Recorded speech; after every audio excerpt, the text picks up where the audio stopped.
Oke, jadi di video kali ini gue bakal ngebahas layar shadow-shadowan burn in ya kan. Iya banyak lah ya, terus layar ya udah ada berbekas-bekas. Gue nggak tahu sih lu manggilnya apa, tapi kita ambil bahasa paling lumrahnya aja yang ada di perindo-indoan. Layar shadow, ya kan. Nah, gue ambil satu contoh, contohnya kayak si Samsung Galaxy S9 yang lagi lu lihat ini. Ini gue beli di harga 1.900.000-an dan lu bisa dapat harga potongan harga hampir 50% sekitar 1 jutaan tapi dengan kondisi layar shadow.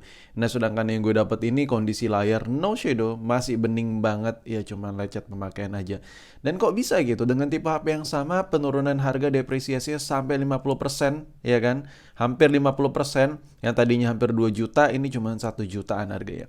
Dan gue bakal ngebahas kenapa layar AMOLED itu harus shadow-shadowan. Kenapa memang ya ada aja gitu tingkah laku per shadow-shadowan atau kayak lu beli flagship tertentu yang sudah berumur tapi kok banyak shadownya, atau lu nyari merek tertentu kok ujung-ujungnya kok shadow-shadow mulu. Nah, di sini gue bakal coba bahas dan gue nggak tahu ya bakal panjang atau nggak videonya. Ya, tapi kayaknya sih gue bakal coba edit-edit sekompak mungkin. Oke, kita ambil satu contoh aja kayak Samsung Galaxy Note series yang gue punya ini. Layar yang ada di Samsung ini shadow punya. Kalau kita beli ini sebenarnya gue sengaja beli yang shadow memang buat konten. Tapi perbedaan antara shadow dan non shadow itu cukup signifikan harganya. Ya terpaut hampir setengah juta gitu lah perbedaan harganya. Jadi kok mahal banget sih bang yang layar no shadow ini? Kok sampai segitunya? Pertanyaan itu bisa gue jawab dengan simpel. Harga LCD-nya mahal untuk AMOLED. Jadi untuk layar HP yang ber AMOLED-AMOLEDan yang sudah spesifikasi AMOLED dan ketika shadow, ya emang wajib kita nego yang agak terjun bebas ya kan. Ya kalau cuma beda 200 ribu tapi lu beli layar shadow, tandanya lu yang rugi, bukan saving money 200 ribu. Bukan berarti lu beli, oh gue beli 200 ribu lebih murah dari harga pasaran.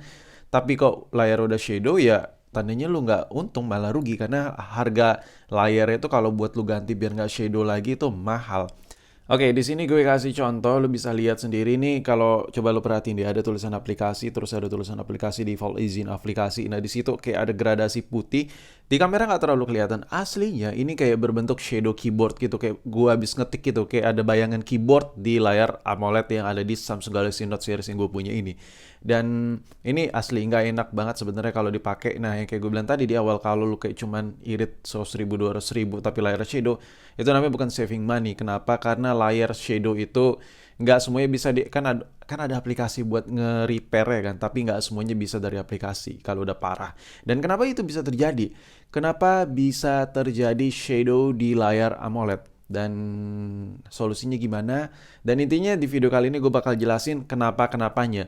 Kenapa bisa layar AMOLED itu shadow, dan rata-rata sih kalau kita lihat shadow-shadowan itu di HP baru tuh masih agak sedikit jarang ya. Lebih ke HP yang umurnya udah 2 tahunan ke atas gitu lah shadow. Oke, sebelumnya gue bakal infoin dulu ke lo. Jadi gini, layar itu pada dasarnya memiliki 3 warna. Ada warna merah, ada warna hijau, ada warna biru. Nah, atau yang biasa kita panggil RGB, red ya kan. Terus ada warna hijau, green, habis itu blue ya kan, biru. Nah, itu atas dasar 3 warna itu bisa membentuk warna apapun yang kita mau di layar. Contohnya, ini layar AMOLED yang lagi lu lihat ini kayak gambar bunga gitu. Nah, gambar keunguan, pokoknya gambar bunga yang ada di layar AMOLED itu adalah perpaduan hasil 3 warna tadi yang digabung, yang dikombin menjadi warna seperti ini. Jadi ketika lo misalnya gue terlalu lama dalam keadaan tertentu, waktu tertentu ya, dan brightness-nya full, jadi ya gambar bunga ini gue misalnya brightness-nya full banget. Nah, jadi warna-warna hijau, biru, ya kan, merah ini mereka memfokuskan membentuk warna ungu seperti itu, dikombinasikan, digabung. Nah, dengan brightness yang full dan konsistensi waktu yang lama, LED yang ada di lapisan layarnya itu, sistem si AMOLED itu dia kayak fokus dan akhirnya menjiplak kalau udah terlalu lama. Gue ngejelasin secara simpel aja, secara gamblang aja. Kalau secara teknis lu bisa cari videonya. Intinya kesimpulannya gini, layar AMOLED yang ada di handphone itu ketika ingin membentuk suatu warna, gambar, apapun itu, contohnya ikon-ikon aplikasi yang ada di sini, itu adalah perpaduan warna dari tiga warna dasar tadi. Warna merah, warna hijau, warna biru.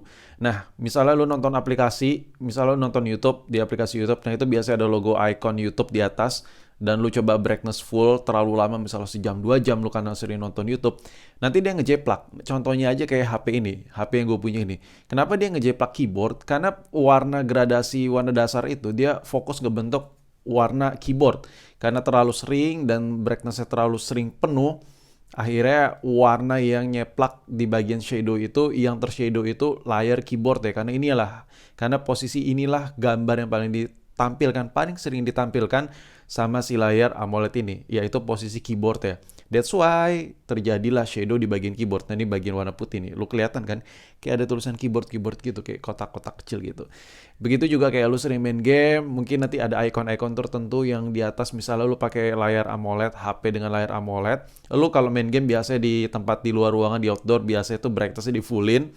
Dan lu main PUBG misalnya, nanti kayak ada icon-icon tertentu tuh yang nyeplak kalau udah terjadi shadow-nya. Karena lu berjam-jam main, dan layarnya tuh panas, memaksa brightness-nya full, jadi akhirnya terjadilah shadow-shadowan. Solusinya simpel sih, jangan terlalu sering panteng layarnya dipantengin dengan gambar yang sama. Misalnya kayak icon ini gue diemin aja sejam aja kayak gini. Nanti bisa jadi dia nyeplak, apalagi dengan brightness full.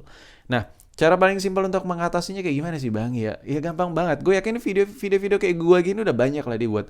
Paling simpelnya lo cari background warna hitam aja, wallpaper set ke warna hitam aja, black aja. Jadi LED-LED itu bener-bener istirahat total di bagian hitam, mati semua LED-nya, beda sama IPS.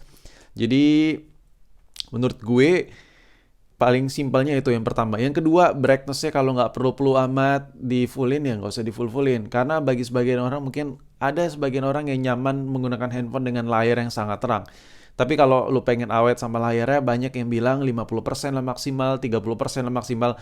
Gue nggak bisa matokin itu juga. Tapi intinya jangan di fullin banget sampai klimaks kayak gini kalau nggak penting-penting amat. Dan perlu di note juga, biasanya kalau di luar ruangan, di outdoor itu layar itu kena terpaan sinar matahari dan panas, otomatis brightness di fullin tambah panas. Jadi LED yang ada di lapisan warna itu, gradasi warna itu juga bekerja ekstra dengan suhu tertentu. Jadi hasil resiko shadow itu jadi mudah terjadi, jadi lebih cepat terjadi. Tapi kenapa sih Bang layar AMOLED sering shadow tapi banyak dipakai? Contoh, ini gue bandingin nih layar IPS yang ada di Sony dengan layar shadow yang ada di Samsung. Kalau dari segi gradasi warna tetap lebih enak yang ada di AMOLED shadow lagi. Layar AMOLED tuh brightness-nya tuh jauh lebih pekat, lebih enak lah dibandingkan IPS screen. Makanya flagship sekarang udah pada menggunakan layar LED-LEDan, AMOLED-AMOLEDan ya kan. Ya kayak gini lah nih tuh. Ya tuh.